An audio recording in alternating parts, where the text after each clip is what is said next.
All right, so if you're wondering why the Florida guy is wearing all of this, I live in Maryland. It's 36 degrees and it's cold in this basement. Now, for those of you who are fans of this channel, Panther fans, if you're sick of me talking about Huberdeau, I do apologize. This is going to be the last time. I made a video about it last week. I think there was a little bit of a misconception about what I meant in that video when I said Huberdeau is what Huberdeau was, or was what, you know what I'm saying, okay? Now, wake up this morning, and I wouldn't say the hockey world is melting down, but there's a lot of attention to the fact that Huberdeau got benched in the third period, hung his head on the bench on the third period. Now, I'm not calling out any channels because I'm not doing, but I'm going to mention some channels I've watched content on about the situation over the last week a lot. I watched a lot of Flames Nation. I reached out to them to try to maybe come on and give them some kind of perspective. I haven't heard back. I know the creators like Eck. I don't know if Johnny Hockey made one or not, but I know definitely Eck. He's the one that I saw this morning. And one of the things I would just like to mention is that for those people making a big deal about him hanging his head on the bench, I present to you the following meme.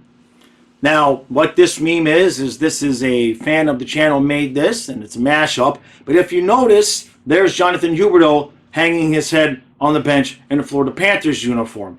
So, us Panther fans, I'm not going to say we've been there, done that, seen all of this, but in many ways we have, and allow me to explain. Now, been doing this is my 8th season covering the team. Okay, now, over the years, especially when we were bad, I was very critical of Huberdeau, but I also got grief for calling him, let's just say, we all noticed lazy, lackadaisical, coasting. Not all the time, by the way, and this was the problem, because in the same video many times, we would notice that he was coasting and lazy and not really playing with any energy, while at the same time, I would take grief for saying that I felt like if he ever played to the fullest of his ability, that he could be better than Barkov. I saw that level of talent in him. Now, when Sam Bennett came here, what nobody but Panther fans know, and this is the thing, I'm watching Canadian fans and Calgary fans, and I'm watching them all in like utter shock and disbelief on what they're watching on the ice. Now, put that in one hand, and put the fact that on the other hand, the Panther fan base has a reputation that we have no fans. That's actually not the case, okay? We've been here all along. It's just, ain't nobody else been paying attention until the last couple of years when we got good.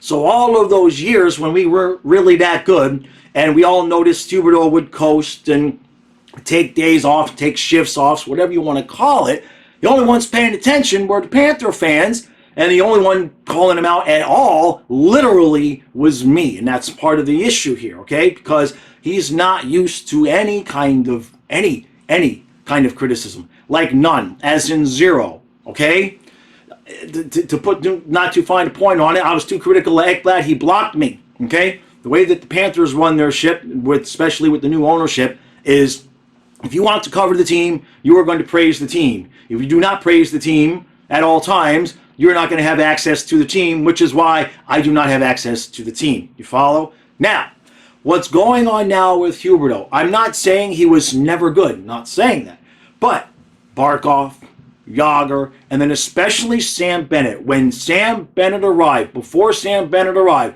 what nobody but Panther fans know is that the fan base was wondering what in the hell was wrong with Huberdeau. He was coasting. He was lazy. He was not jumping in on the play. The passes, everything that Calgary Flames fans are complaining about now. And the Canadian markets are going, oh my God, what's wrong with Huberdeau? We were already complaining about that. Now, I want you to think about something else. Why would Bill Zito trade Jonathan Huberdeau? Now, I stood here 3 days before the trade happened. What did I say?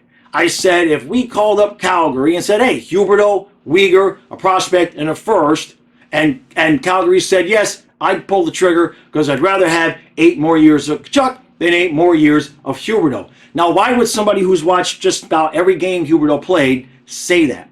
Why would Bill Zito take a homegrown talent that was a fan favorite, okay, and just had a 115-point season and be willing to trade him?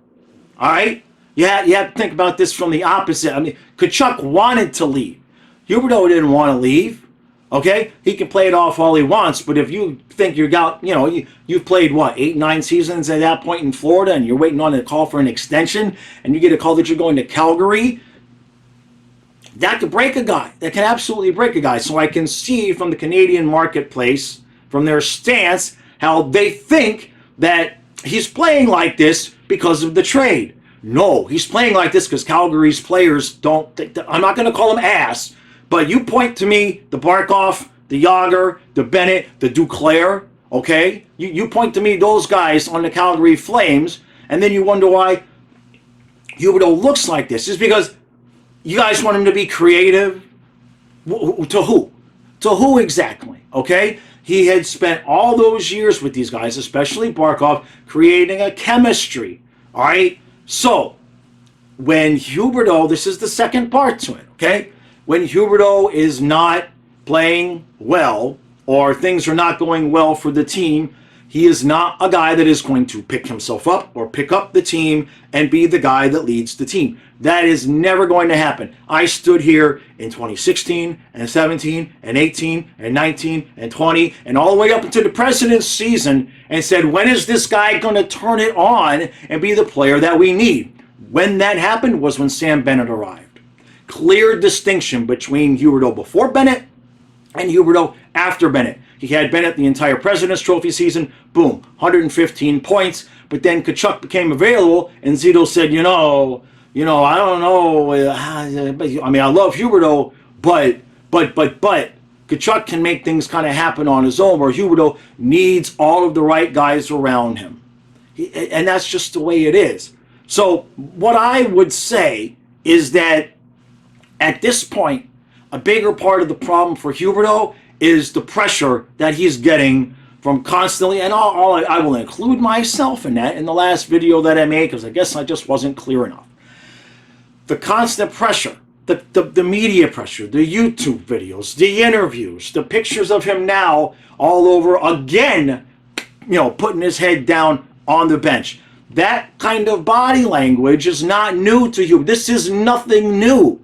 The only difference is when he would get into these funks in Florida, it would last 4 days, a week, 2 weeks, but then he'd pull himself out of it because nobody but me noticed.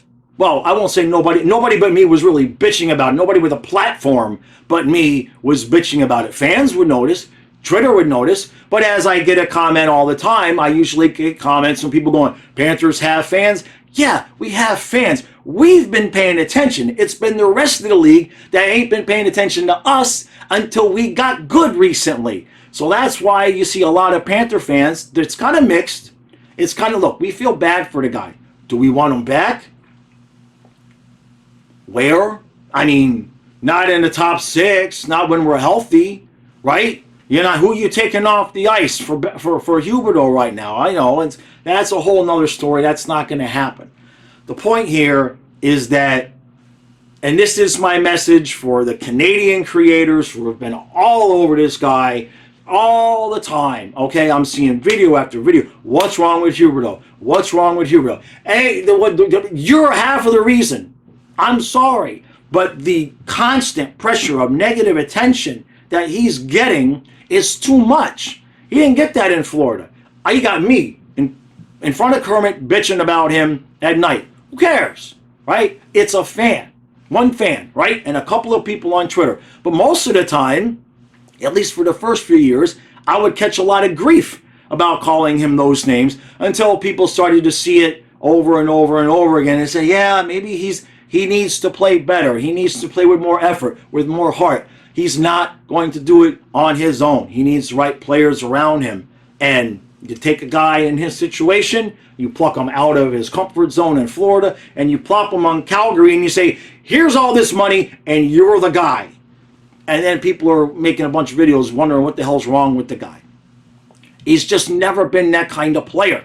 Yes, he can make some ridiculous, amazing passes, but you only see it on the highlights when he's got somebody there to put the puck in the back of the net after the ridiculous, amazing pass. If there ain't nobody there, he's not going to make it happen on his own. And I don't know what everybody was watching that made them expect that he was going to ever make it happen on his own, because it wasn't ever going to happen. So that's what I mean when I say Huberdeau is what Huberdeau was.